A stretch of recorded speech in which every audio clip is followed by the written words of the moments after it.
Hello guys. तो अब जो हमारा नेक्स्ट टॉपिक है वो है रेजिस्टेंस के ऊपर। तो जैसा कि आप लोग जानते हैं, रेजिस्टेंस का मतलब होता है ऑब्स्ट्रक्शन। किसी भी चीज़ के ऊपर ऑब्स्ट्रक्शन लगाना, यानी कि किसी भी चीज़ के ऊपर प्रोहिबिशन लगाना, किसी भी चीज़ को रोकना या फिर किसी भी चीज़ के लिए रुकावट पैदा करना, ये सब रेजिस्टेंस के मतलब होते हैं। तो रेजिस्टेंस को अगर हम इलेक्ट्रिसिटी की भाषा में, इलेक्ट्रिसिटी चैप्टर की भाषा में एक टेक्निकल टर्म में समझें तो वो होता है, it is a physical quantity which opposes the flow of current, यानी कि flow of electrons in a conductor. यानी कि एक ऐसी फिजिकल क्वांटिटी जो ऑब्स्ट्रक्शन पैदा करे इलेक्ट्रॉन्स के फ्लो के ऊपर, यानी कि करंट के फ्लो के ऊपर किसी भी कंडक्टर में, यानी कि मुश्किलें पैदा करे किसी भी कंडक्टर में करंट को बहने के लिए, वो होता है रेजिस्टेंस। ऐसी एक फिजिकल क्वांटिटी को कहा जाता है रेजिस्टेंस। तो कोई अगर आपसे पूछे कि कॉज ऑफ रेजिस्टेंस है क्या, मतलब रेजिस्टेंस की उत्पत्ति कहाँ से होती है, रेजिस्टेंस का जनरेशन कहाँ से होता है, तो वो बहुत ही सिंपल है। जैसे कि आप जानते हैं, किसी भी कंडक्टर के अंदर जब इलेक्ट्रॉन्स फ्लो करते हैं तो उसकी वजह से उस कंडक्टर के अंदर करंट डेवलप होता है। तो जितनी आसानी से इलेक्ट्रॉन्स बहेंगे, जितनी आसानी से इलेक्ट्रॉन्स फ्लो करेंगे, उतनी आसानी से ही करंट डेवलप होगा। तो मान लीजिए कोई एक करंट किसी पर्टिकुलर दिशा में बह रहा है, कह लीजिए लेफ्ट से राइट जा रहा है, या फिर मान लीजिए चलिए राइट से लेफ्ट जा रहा है। जब वो राइट से लेफ्ट जा रहा है तो वो अपने दूसरे साथी इलेक्ट्रॉन से भी टकराएगा और दूसरे आयन्स और एटम्स से भी टकराएगा। तो जब वो टकराएगा, इस प्रोसेस में जब ये टकराहट होगी, टकराने के बाद उसकी वेलोसिटी कम हो जाएगी या फिर मान लीजिए रुक जाएगी। जैसे ही वेलोसिटी कम होगी या रुकेगी, उसके बाद वो एक फ्रेश स्टार्ट लेगा। फ्रेश स्टार्ट लेने का मतलब है वो एक्सलरेट करके नई स्पीड से आगे बढ़ना स्टार्ट करेगा, नई वेलोसिटी से आगे बढ़ना स्टार्ट करेगा। और जब वो नई वेलोसिटी से आगे बढ़ेगा तब तक करंट के अंदर थोड़ा बहुत डिफरेंस आ चुका होगा, करंट की वैल्यू के अंदर प्रीवियस वैल्यू के अकॉर्डिंग। यानी कि जैसे ही इलेक्ट्रॉन ने मूव करना स्टार्ट करा, वो टकराया टकराया तो करंट रुक गया, यानी करंट के लिए थोड़ी बहुत रुकावट पैदा हुई। और जब वो चला तब करंट फिर से बहने लग गया। यानी कि दो इलेक्ट्रॉन्स के बीच में जो टकराहट होती है, जिसकी वजह से करंट को बहने में मुश्किलें आए, यानी कि फ्लो ऑफ करंट थोड़ा रुकावट के साथ चले, वो रेजिस्टेंस की उत्पत्ति का कारण है। यानी कि रेजिस्टेंस का जो कॉज है, इसकी जो सेंस है, वो आप ऐसे समझ सकते हैं, जब इलेक्ट्रॉन फ्लो कर रहा है किसी भी कंडक्टर में और वो टकरा रहा है दूसरे कंडक्टर्स, दूसरे इलेक्ट्रॉन से या फिर दूसरे एटम्स और आयन से, और इसकी वजह से जब वो रुक जा रहा है या फिर उसकी स्पीड स्लो हो जा रही है, यानी कि उसके फ्लो में जब प्रॉब्लम्स क्रिएट हो जा रही हैं, तो यही कॉज है रेजिस्टेंस का। यहीं से रेजिस्टेंस का जनरेशन होता है, यहीं से रेजिस्टेंस की उत्पत्ति होती है। तो आइए थोड़ा बहुत इसके फॉर्मूले की बात करते हैं। तो जैसा कि ओम्स लॉ से आप जानते हैं, क्या जानते हैं कि जब V डायरेक्टली प्रोपोर्शनल हो I के, कब? जब फिजिकल कंडीशंस जैसे कि temperature, pressure, volume etcetera constant रख दी जाए। जैसे ही हम इन फिजिकल कंडीशंस को किसी कंडक्टर की कांस्टेंट रखेंगे तो उसके अक्रॉस, उस कंडक्टर के अक्रॉस एंड्स में जो पोटेंशियल डिफरेंस होगा वो उस कंडक्टर के थ्रू बहने वाले करंट के डायरेक्टली प्रोपोर्शनल होगा। अब यहां से अगर प्रोपोर्शनलिटी का साइन हटाते हैं तो आप जानते हैं यहां से आता है V is equals I R, यानी कि वोल्टेज यानी कि potential difference is equals current into resistance. Okay, तो यहां से अगर देखा जाए तो रेजिस्टेंस का आपको एक फॉर्मूला मिल जाएगा, R is equals V by I. R is equals to V by I. तो ये था रेजिस्टेंस का पहला फॉर्मूला ओम्स लॉ की मदद से। अब एक बात आप जानते हैं, किसी चीज़ के, किसी क्वांटिटी के फॉर्मूले में अगर कोई और चीज़ें आती हैं तो वो कोई पर्टिकुलर क्वांटिटी उन दूसरी क्वांटिटीज पे डिपेंड करता है। जैसे कि आप यहाँ देख सकते हैं R इजिकल्स V बाई आई है, तो इसका मतलब रेजिस्टेंस वोल्टेज और करंट पे डिपेंड करेगी। वोल्टेज के डायरेक्टली प्रोपोर्शनल होगी और करंट के इनवर्सली प्रोपोर्शनल होगी। यानी कि दो फैक्टर्स हैं, वोल्टेज और करंट, जो कि रेजिस्टेंस को अफेक्ट करेंगे। बट ऐसा नहीं है, ये चीज़ यहाँ पर नोट करने वाली है कि वोल्टेज और आई यानी कि करंट और पोटेंशियल डिफरेंस फॉर्मूले में तो आते हैं रेजिस्टेंस के, बट रेजिस्टेंस उस पर डिपेंड नहीं करता है। अब क्यों नहीं करता है ये आप थोड़ा आगे समझेंगे, क्योंकि कुछ और फैक्टर्स हैं जो रेजिस्टेंस को इफेक्ट करते हैं। तो देखिए कि जो एसआई यूनिट है रेजिस्टेंस की वो है ओम्स। ओम नमः शिवाय वाला ओम नहीं, ओम्स, OHMS, ओम्स। और इसका सिंबल कुछ इस प्रकार है, जैसा कि आप समझ सकते हैं। अब रेजिस्टेंस का फॉर्मूला क्या है आपको पता है, V बाय आई। V को नापा जाता है वोल्ट्स में, I को नापा जाता है एम्पियर में। तो यहां से पता चलेगा कि 1 ओम होता है 1 वोल्ट पर 1 एम्पियर। यानी कि अगर किसी पर्टिकुलर कंडक्टर में 1 एम्पियर का करंट बहे 1 वोल्ट के पोटेंशियल डिफरेंस के थ्रू, एक वोल्ट के पोटेंशियल डिफरेंस की मदद से 1 एम्पियर का करंट बहे, तो जो रेजिस्टेंस पैदा होगा उस पर्टिकुलर कंडक्टर में वो होगा 1 ओम का। ओके, तो अब मैं आपको एक फॉर्मूला बताता हूँ। ये फॉर्मूला आपकी टेक्स्ट बुक्स में तो नहीं है, मतलब 10th के सिलेबस में तो नहीं है, बट 12th के पॉइंट ऑफ व्यू से काफ़ी इंपॉर्टेंट है। बट फिर भी मैं यह फॉर्मूला आपको बता रहा हूँ क्योंकि ये काफ़ी सारी चीज़ें समझने में आपको हेल्प करेगा।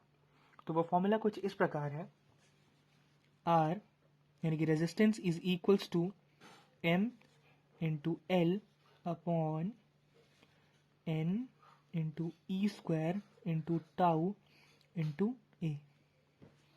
यानी कि resistance is equals to mass, किसका मास? इलेक्ट्रॉन का mass. Resistance is equals to mass of electron into length of conductor upon number of electrons into charge on 1 electron का square into average relaxation time into area of cross section. सारी चीजें एक एक करके समझते हैं। Are यानी कि रेजिस्टेंस, किसी भी कंडक्टर की रेजिस्टेंस।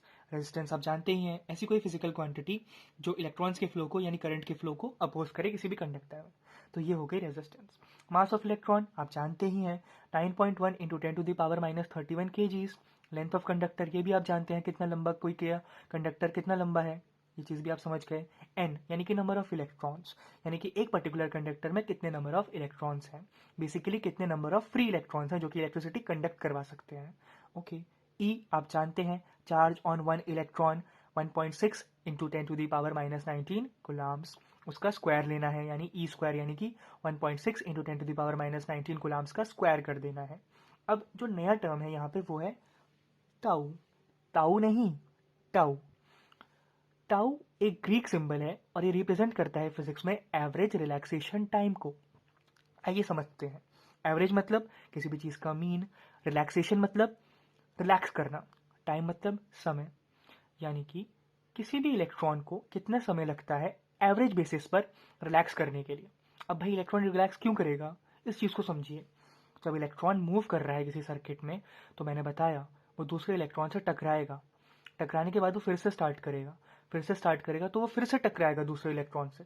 तो दो इलेक्ट्रॉन से टकराने के बीच में जो उसका टाइम पीरियड है वही उसका रिलैक्सेशन टाइम है। पहली टक्कर और दूसरी टक्कर के बीच में जितना वो टाइम ले रहा है रिलैक्स करने के लिए, वही उसका रिलैक्सेशन टाइम है। अब ऐसे ही हर इलेक्ट्रॉन का अगर हम रिलैक्सेशन टाइम का एवरेज निकाल दें, मीन निकाल दें, तो आ जाएगा एवरेज रिलैक्सेशन टाइम, जिसको रिप्रेजेंट करते हैं हम टाउ से। सिंपल। तो मैं अज्यूम कर लेता हूँ कि ये चीज़ आपको समझ आ गई होगी। टाउ का सेंस क्या है, यानी एवरेज रिलैक्सेशन टाइम का सेंस क्या है। ए यानी कि area of cross section. Area of cross section बच्चों को काफ़ी कंफ्यूजिंग लगता है, बट ऐसा कुछ भी नहीं है, इसको मैं आपको सिंपल भाषा में बताता हूँ। एरिया ऑफ क्रॉस सेक्शन का सिंपल मतलब है थिकनेस। किसकी थिकनेस? एक कंडक्टर की थिकनेस, उस वायर की थिकनेस जिसमें करंट बह रहा है, जिसकी हम रेजिस्टेंस नाप रहे हैं, वही है आपका एरिया ऑफ क्रॉस सेक्शन। अब area of cross section particularly एक सर्कल के फॉर्म में देखा जाता है, और सर्कल का फॉर्मूला, एरिया ऑफ सर्कल का फॉर्मूला क्या होता है? पाई आर स्क्वायर। तो एरिया ऑफ क्रॉस सेक्शन का फॉर्मूला भी होता है पाई आर स्क्वायर। तो अभी तक आप जान चुके हैं कि रेजिस्टेंस के दो फॉर्मूले हैं, R is equals V by I, और एक है R is equals M into L upon N E square tau A. ठीक है, दूसरा वाला फॉर्मूला आपके सिलेबस में नहीं है, बट वो कुछ इंपॉर्टेंट चीज़ों को समझने के लिए काफ़ी ज़्यादा सिग्निफिकेंट है, और वो इंपॉर्टेंट चीज़ें क्या है वो मैं आपको थोड़ी देर में बताने ही वाला हूँ। तो जैसा कि आप देख सकते हैं, अब जो नेक्स्ट चीज़ है वो है ग्राफ। ये ग्राफ कुछ जाना पहचाना तो लग रहा है ना? ये ग्राफ हमने पढ़ा था ओम्स लॉ में। ओम्स लॉ में जब हमने ग्राफ प्लॉट करा था वी और आई के बीच में, यानी पोटेंशियल डिफरेंस और करंट के बीच में, तो हमने देखा था, ये पाया था, ये रिजल्ट पाया था कि वो एक स्ट्रेट लाइन थी, और वो स्ट्रेट लाइन थी, उसका जो स्लोप था, यानी उसकी जो चढ़ाई थी, वो थी हमारे ट्रिग्नोमेट्रिक फंक्शन टैन थीटा के बराबर। थीटा ये वाला एंगल है, देख लीजिएगा, एक्स एक्सिस के साथ जो लीनियर लाइन एंगल बनाए वही है थीटा। तो स्लोप जो है वो टैन थीटा के बराबर है। टैन थीटा का फॉर्मूला सबको पता है, perpendicular upon base. Perpendicular y2 minus y1 base x2 minus x1। अब y2 फिक्स्ड है, y1 फिक्स्ड है, x2 फिक्स्ड है, x1 फिक्स्ड है, तो इनकी जो वैल्यू है y2 minus y1 upon x2 minus x1 वो भी फिक्स्ड ही होगी। फिक्स्ड कहने का मतलब है एक पर्टिकुलर कांस्टेंट होगी, और जो वो कांस्टेंट था वो क्या था? हमारा रेजिस्टेंस। आर बोले तो रेजिस्टेंस। तो ओम्स लॉ के लिए जब वी और आई का जो ग्राफ है वो उसका जो स्लोप है वो tan थीटा था, यानी परपेंडिकुलर बाय बेस था, यानी y2 minus y1 upon x2 minus x1 था, और सारी वैल्यूज फिक्स होने के कारण वो एक कांस्टेंट आया। अब वो कांस्टेंट क्या है? r, यानी कि रेजिस्टेंस। तो अब हम जानते हैं कि फैक्टर्स अफेक्टिंग रेजिस्टेंस कौन कौन से हैं, यानी कौन कौन से ऐसे फैक्टर्स हैं जो किसी भी पर्टिकुलर वायर की कंडक्टर की रेजिस्टेंस को अफेक्ट कर सकते हैं। आइए ये गाइस अब समझते हैं फैक्टर्स अफेक्टिंग रेजिस्टेंस को। फैक्टर्स अफेक्टिंग रेजिस्टेंस को समझने से पहले मैंने आपको जो फॉर्मूला लिखाया था उसको ज़रा रिवाइज कर लीजिए। जो सेकंड वाला फॉर्मूला था जो आपकी टेक्स्ट बुक्स के लिए न्यूमेरिकल्स के लिए इंपॉर्टेंट नहीं था, R is equals to M L upon N E square tau A. आइए इन टर्म्स की मीनिंग समझ लेते हैं। R रेजिस्टेंस, मास, m जो है मतलब मास ऑफ इलेक्ट्रॉन है, L लेंथ ऑफ कंडक्टर है जिसमें करंट बह रहा है, n number of free electrons है, E यानी E का स्क्वायर जो है वो चार्ज ऑन वन इलेक्ट्रॉन का स्क्वायर है, टाउ जो है वो आपका एवरेज रिलैक्सेशन टाइम है, और ए जो है वो एरिया ऑफ क्रॉस सेक्शन है। ओके, इतनी चीज़ आप समझ गए हैं। अब आपको एक चीज़ पता है, प्रोपोर्शनलिटी का जब हम साइन हटाते हैं तो प्रोपोर्शनलिटी के साइन को हटाने के बाद एक कांस्टेंट आ जाता है, ठीक है, और जब कांस्टेंट को हटाते हैं तो प्रोपोर्शनलिटी का साइन वापस आ जाता है। तो ज़रा इस फॉर्मूले में देखिए कौन कौन से कांस्टेंट्स हैं।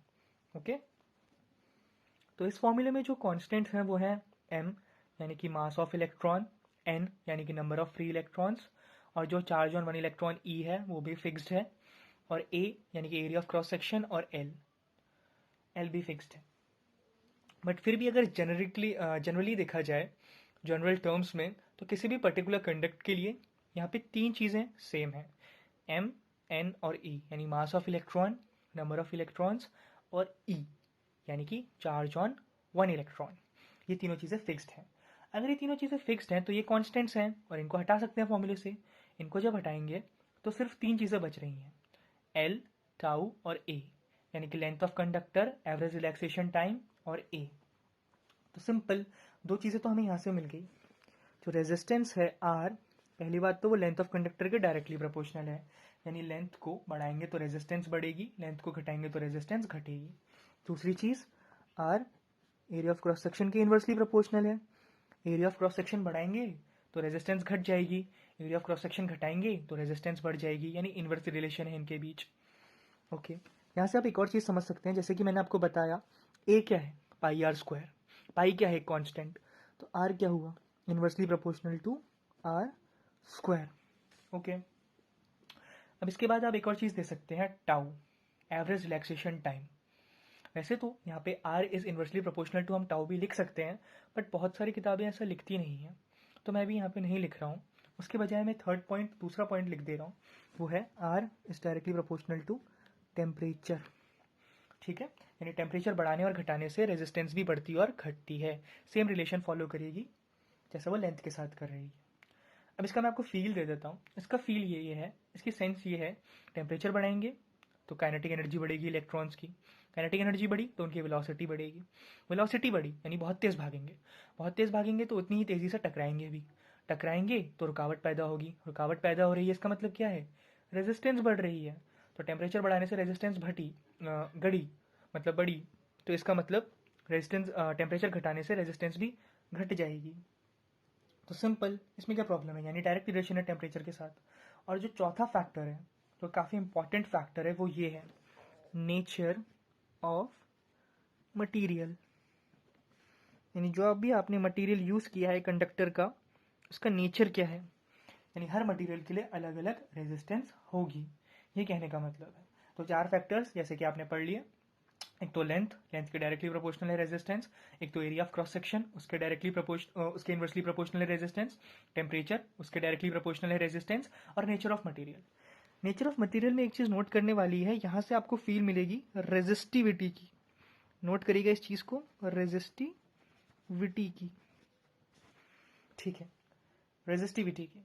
आगे आपको बताया जाएगा रेजिस्टिविटी होती क्या है, बट अभी के लिए बस आप इतना समझ लीजिए कि जो रेजिस्टिविटी है वो भी एक तरीके की रेजिस्टेंस है कंडक्टर की, बट ये लेंथ और एरिया पे डिपेंड नहीं करती, ये आपकी मटेरियल कैरेक्टरिस्टिक्स पे डिपेंड करती है, यानी मटेरियल की ट्रेड्स पे डिपेंड करती है, ये इस टाइप की रेजिस्टेंस है। ठीक है, तो ये थे फैक्टर्स अफेक्टिंग रेजिस्टेंस। तो ठीक है, जैसे कि आपने पढ़ लिया फैक्टर्स अफेक्टिंग रेजिस्टेंस, तो अब हम पढ़ते हैं एक थोड़ा सा इंपॉर्टेंट टॉपिक है न्यूमेरिकल वाइज, उसको समझने की कोशिश करते हैं। तो लिखा क्या है यहाँ पे, let a conductor has resistance R not and its length is changed n times, then the new resistance of the conductor is given by, उसकी इक्वेशन बतानी है। यानी कि मान लीजिए कंडक्टर है जिसकी ओरिजिनल रेजिस्टेंस आर नॉट है और उस कंडक्टर की लेंथ को हमने वेरी किया n टाइम्स। अब n कुछ भी हो सकता है, हाफ करा, डबल किया, 3/4 करा, कुछ भी करा, वो n है। तो ये सब करने के बाद जो नई रेजिस्टेंस आएगी कंडक्टर की वो क्या होगी वो बताना है। सबसे पहले तो ये समझिए कि रेजिस्टेंस चेंज क्यों होगी।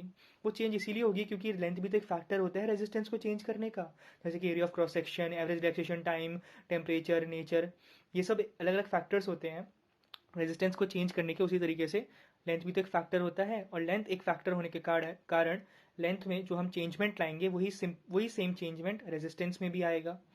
तो आर नॉट अगर ओरिजिनल रेजिस्टेंस है, एन टाइम्स का हम चेंज लाए हैं, तो जो नई रेजिस्टेंस होगी, कह लीजिए आर होगी, वो is equals to N square R not होगी। यानी कि new resistance is equals to number of times जितना चेंज लाए उसका स्क्वायर इनटू आर नॉट, यानी ओरिजिनल रेजिस्टेंस। क्या क्या कहा मैंने, आर मतलब न्यू रेजिस्टेंस, ठीक है, आर नॉट मतलब ओरिजिनल रेजिस्टेंस, यानी कि जो शुरुआती रेजिस्टेंस थी बिना चेंज कुछ करने से पहले, और एन यानी कि नंबर ऑफ टाइम्स जो चेंजमेंट आया है, number of times changement occurred.